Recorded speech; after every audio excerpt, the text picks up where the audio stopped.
የባህር በሩ ለኢትዮጵያ እንዲመለስ በርካታ ሀገራት ኤርትራ ላይ ጫና ሊያደርጉ እንደሆነ ተሰማ። ሳውዲ አረቢያ፣ አረብ ኤሚሬትስና ቻይናን ጨምሮ ሌሎች ሀገራት ለኢትዮጵያ የባህር በር ያስፈልጋታል የሚል ውሳኔ ላይ መድረሳቸው ታወቀ። ከኤርትራ ጋር ያለውን ችግር በሽምግልና መፍታት እንፈልጋለን ሲሉም አምባሳደሩ ተናገሩ። የአውሮፓ ህብረት ጸብ አጫሪ ድርጊት ፈጽሟል ስትል ኢትዮጵያ ከሰሰች። በህዳሴ ግድብ ጉዳይ የአውሮፓ ህብረት ከግብጽ ጎን መሰለፉ እንዳላስደሰታት ኢትዮጵያ ገለጸች። ግብጽና ፓኪስታን ወታደራዊ ትብብራቸውን ለማጠናከር ተስማሙ። ከቀናት በፊት ከኢትዮጵያ ጋር ተመሳሳይ ስምምነት ያደረገችው ፓኪስታን ተግባሩ አስገርሟል። የኢትዮ ኤርትራ ውጥረት ግለቱ ከወትሮ እንዳየለ እየተነገረ በሚገኝበት በዚህ ጊዜና ኤርትራ ጦሯን ወደ ድንበር እያስጠጋች እንደሆነ በተሰማበት በአሁኑ ሰዓት ጦርነት አልፈልግም እያለች ወደ ሰፊነቷን ላሳየችው ኢትዮጵያ የትግስቷ ፍሬ የሆነ ውጤት ከፊቷ እየመጣ እንደሆነ ተገለጸ። የኢትዮጵያና የኤርትራ የጋራ ወዳጅ የሆኑና የኢትዮጵያን ወደ መሻት የሚደግፉ ሀገራት ለሁለቱም ይበጃል ባሉት ጉዳይ ላይ መክረዋል። ሀገራቱ ምን መከሩ?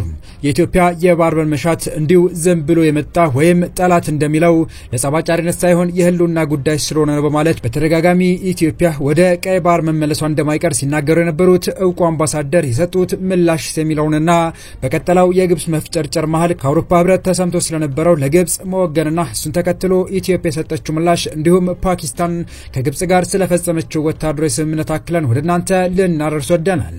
ሰላም ውድ የሁሉ ዴይሊ ቤተሰቦች እንደምን አላችሁ? ቻናሉን ሰብስክራይብ፣ ላይክ፣ ሼር ያደረጋችሁ እስከ መረጃዎቻችን ፍጻሜ አብራችሁን ቆዩ።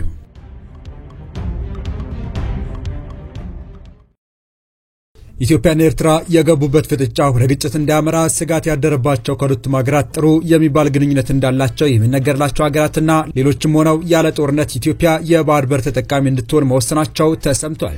ኢትዮጵያ የባህር በር እንደሚያስፈልጋት የማያጠራጥር መሆኑን የገለጹት ሳውዲ አረቢያ፣ አረብ ኤሚሬትስና ቻይና ሀገራቱን ለማሸማገል ስለማሰባቸው ነው እየተነገረ የሚገኘው። ሀገራቱ በኢትዮ ኤርትራ ውጥረት ዙሪያ የስልክ ውይይት ማድረጋቸው የተሰማ ሲሆን በዚህ ውይይታቸው ላይ ኢትዮጵያ የባህር በር እንድታገኝ መደረግ አለበት ያሉ ሲሆን ነገር ግን በምንም አይነት መንገድ የኤርትራን ጥቅም በሚጎዳ መልኩ መሆን እንደሌለበት አጽንኦት ሰጥቷል ተብሏል። ሀገራቱን ለማሸማገል በቅርቡ እንቅስቃሴ ለመጀመርና ኢሳያስ ለሽምግልናው በራቸውን ክፍት እንዲያደርጉ ለማሳመን ሳውዲ አረቢያ ተልዕኮ እንደተሰጣትም ተመላክቷል።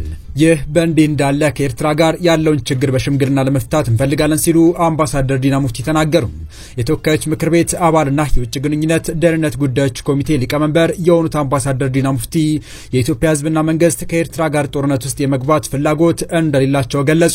አምባሳደሩ ዛሬ በሰጡት ቃለ ምልልስ የባህር በር እጦት ለኢትዮጵያ ኢኮኖሚ ደህንነትና መረጋጋት ፈተና መሆኑን ጠቅሰው አገሪቱ የባህር በር ለማግኘት የምታደርገውን ሰላማዊና ዲፕሎማሲያዊ ጥረት እንደምትቀጥል አስታውቀዋል። ለወደፊት የአገሪቱ ኢኮኖሚ ባህር በር ወሳኝ ሆኖ መገኘቱን አስረድተዋል። አምባሳደር ዲና ሲናገሩ በዚህ ረገድ የኢትዮጵያ ጥያቄ ፍትሃዊ ነው፣ እንዲሁም በ1982 የወጣውና የባህር በር የሌላቸው ሀገራትን የሚመለከተው ዓለም አቀፍ ሕግ ይደግፈናል ያሉ ሲሆን የኢትዮጵያ ፍላጎት በሰላማዊ መንገድ ሰጥቶ በመቀበል መርህ አብሮ ማደግ ላይ የተመሰረተ መሆኑን አስረድተዋል። ከዚህ ውስጥ በጎረቤት ሀገራት ላይ ምንም አይነት ጫና የማድረግ ፍላጎት እንደሌለ ጠቅሰውም ይህንን ኢትዮጵያ በተደጋጋሚ ስትገልጽ መቆየቷን አውስተዋል። ንግግራቸውን ሲቀጥሉም እኛ አሁን ጦርነት ውስጥ መግባት አንፈልግም፣ በአሁኑ ወቅት የኢትዮጵያ ህዝቦች ፍላጎት ማደግና ተባብረው ከችግርና ከድህነት ውስጥ መውጣት ነው ያሉት አምባሳደር ዲና በዚህ የተነሳ ኢትዮጵያ በጎረቤት ኤርትራ ላይ ጦርነት ውስጥ የመግባት ፍላጎት እንደሌላት አስረድተዋል። ከዚህ ጎን ለጎን ኢትዮጵያ በሰላማዊ መንገድ የባህር በር ለማግኘት የምታደርገው ጥረት እንደምትቀጥልበት ገልጸውም ይህ የሚሆነው ግን በወታደራዊ መንገድ ሳይሆን በስምምነት መሆን እንዳለበት አስምረውበታል። በኢትዮጵያና ኤርትራ መካከል የተፈጠረውን ችግር ለመፍታት በሽምግልና ለመፍታት ኢትዮጵያ ፍላጎት እንዳላት የጠቀሱት አምባሳደሩ የሁለቱ ሀገራት ወዳጅ የሆኑ ሀገራት በዚህ ጉዳይ ላይ የሽምግልና ስራ እየሰሩ እንደሆነም ጠቅሰዋል። አምባሳደር ዲና የሽምግልና ካልተሳካ ኢትዮጵያ ወደ ፍርድ ቤት ልትሄድ እንደምትችልም ፍንጭ ሰጥተዋል። አምባሳደሩ ይህንን የተናገሩት ሳውዲ አረቢያ፣ ቻይናና ዩናይትድ አረብ ኤሚሬት ኢትዮጵያና ኤርትራ የገቡበትን ውጥረት ተከትሎ ጦርነት እንዳይቀሰቀስና ኢትዮጵያም በሰላማዊ መንገድ ወደ ባህር በር ባለቤትነቷ እንድትመለስ ጥረት እንደሚያደርጉና ለማሸማገል መምከራቸው ከተሰማ በኋላ ነው። በቀጣይ መረጃ ግብጽና ፓኪስታን ወታደራዊ ትብብራቸውን ለማጠናከር ተስማሙ።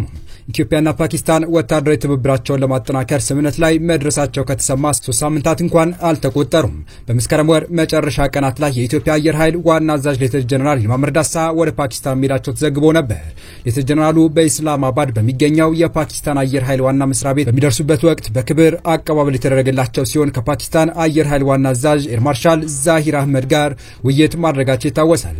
በውይይቱ ወቅት ሁለቱ አዛዦች በሁለቱ አየር ኃይሎች መካከል ያለውን ትብብር ለማጠናከር ቁርጠኛ መሆናቸውን አስታውቀው ወታደራዊና የአቪዬሽን ትብብር ለማድረግ የሚያስችል ስምምነት ተፈራርመው ነበር።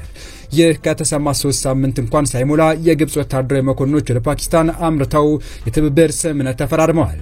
በግብጽ የመከላከያ ሚኒስቴር አብዱልመጂድ ሳቃር የተመራው የልኡካን ቡድን ከፓኪስታን አቻቸው ጋር ውይይት ማድረጉን አልሐራም ጋዜጣ ዘግቧል።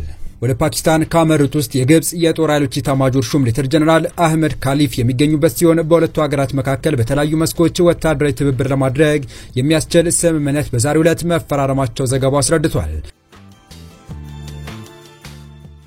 ኢትዮጵያ የአደገኛው ኒኩሌር ቦምብ ባለቤት ከሆነችው ፓኪስታን ጋር አዲስ ወታደራዊ ትብብር መፈራረሟን ከሳምንታት በፊት መዘገባችን ይታወቃል።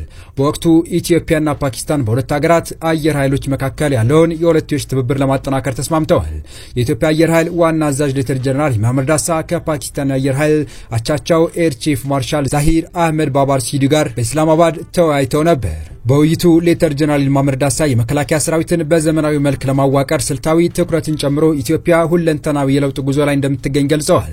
የፓኪስታን አየር ኃይል ያለውን ጠንካራ የተግባር ዝግጁነት እያደገ የመጣውን ሁለገብ ዘርፈ ችሎታዎች ማስተማማኝ የመከላከል አቋሙን አድንቀው ነበር። በመጨረሻም በብራሰልስ የሚገኘው የኢትዮጵያ ኤምባሲ የአውሮፓ ህብረት ከግብጽ ጋር በመሆን ካይሮ በአባይ ወንዝ ላይ የምታነሳውን የቅኝ ግዛትና የብቸኝነት ተቆጣጣሪነት መብት የሚያስተጋባ መግለጫ አውጥቷል በማለት ወቀሰ። የአውሮፓ ህብረትና ግብጽ ያወጡት የጋራ መግለጫ በኢትዮጵያ ላይ የተሳሳተ አድሎ ያለበትና ጠበኛ አቋም ያሳየ እንደሆነ በመግለጽም ተቃውሞውን አሰምቷል። በተለይም ከታላቁ የኢትዮጵያ ህዳሴ ግድብ ምርቃት ወዲህ ተጠናክሮ የቀጠለው የአዲስ አበባና የካይሮ የቃላት ምልልስ ቀጣይ ክፍል የሆነው ይህ መግለጫ የወጣው አርብ ጥቅምት 14 2018 ዓመተ ምህረት ነው። የአውሮፓ ህብረት ዋና ከተማ ተደርጋ በምትቆጠረው የቤልጂየም ብራሰልስ የሚገኘው የኢትዮጵያ ኤምባሲ ያሳየው አቋም ረቡዕ ዕለት ለወጣው መግለጫ ምላሽ ሰጠ ነው። ለመጀመሪያ ጊዜ ከተካሄደው የአውሮፓ ህብረትና የግብጽ ጉባኤ በኋላ የወጣው መግለጫ ሁለቱ አካላት የጋራ አቋም የያዙባቸው ጉዳዮችን ዘርዝሯል። መግለጫው የአውሮፓ ህብረትና ግብጽ የምግብና ውሃ ደህንነት በተመለከተ ያላቸውን ትብብር ይበልጥ ለማጠናከር መስማማታቸውን ያስረዳል።